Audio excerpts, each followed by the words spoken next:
Hello, this is Shelby with Silky Botanicals at silkybotanicals.net. And today in Seattle has been all weather. We had blue skies, lots of wind, hail, snow, rain. So it's been an interesting day. You can definitely tell spring is trying to come. The weather is shifting. But just want to talk about some of the things that my spouse and I were able to do when it was sunny outside. So, and this has been actually the first year that we've been able to use our rabbit compost. So the last couple years our vegetable beds have been really low, like this bed. It's a good almost a foot lower than the top of the bed, because this bed we did not add any rabbit compost to, but this bed we added rabbit compost to and it stayed pretty full, which was great. And this year we did a bunch of garlic in this bed, and they're already starting to pop up and look good. So we have our, I believe this is the Nootka Rose garlic, a Pacific Northwest variety. We got leeks popping up and a bunch of radish. Been munching on the radish greens. And we fluffed up this bed and took out nice healthy kale all winter. Took out all the kale and chard starts and lovage starts and some leeks and some other type of radish starts, and we transferred them into this bed. This bed was garlic and carrots for a couple years, so we need a crop rotate. So we now have chard and kale. This is the Russian kale. Here's some of the rabbit compost. Rabbit compost is a cold compost, meaning you can take it from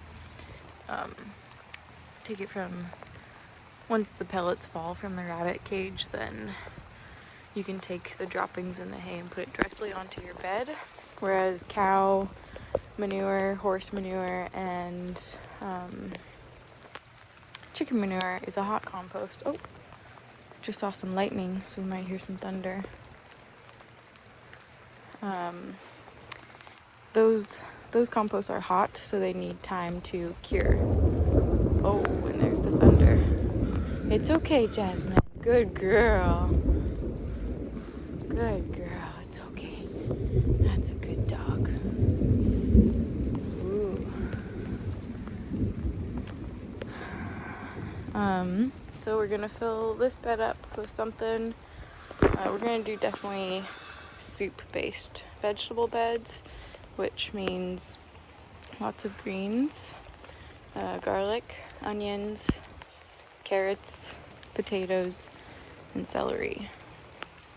This is gonna be our carrot bed. And then this bed over here, chives, leeks, lots of celery starts, kale, radish, and lovage, that's what I'm trying to think of. And you can see right here, really exciting, the woodland violet is popping up. One of the first signs of spring. Those dainty little things. And then you can also see here is the woodland bleeding heart. It's a native variety. So leaves will come, now the flowers will come. Got some bulbs popping up. Same within this bed. Crocuses, those are up.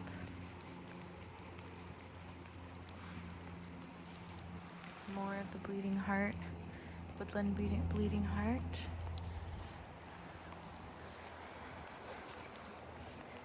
Yeah. Are you looking for a little kale snack, Jasmine? Jasmine loves her kale. She plucks the carrots and the kale from the garden. Very smart and very naughty.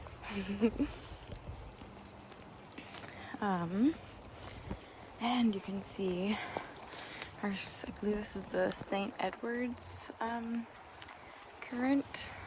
You can see the leaves are coming.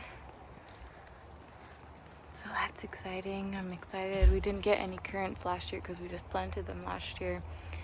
So I'm hoping we'll get some currants this year, a couple at least.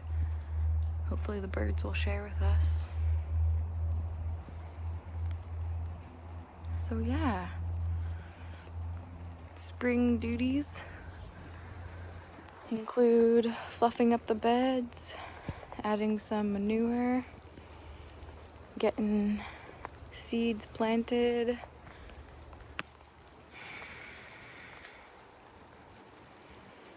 pulling out some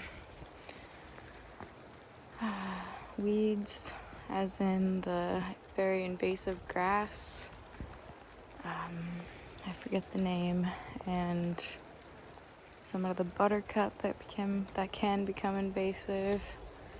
All of this here is the old mugwort. This like wall is old mugwort.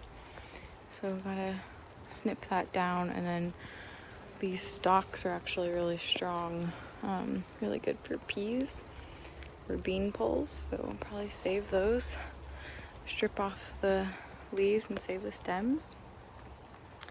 And you can already see more mugwort. This green growth at the bottom is about to come up, so cut out the old to make room for the new.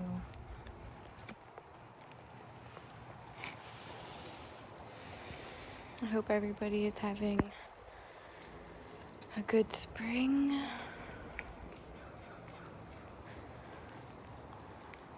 Finding sunshine wherever you are. Have a beautiful day. Feel free to check out some of my products at silkybotanicals.net.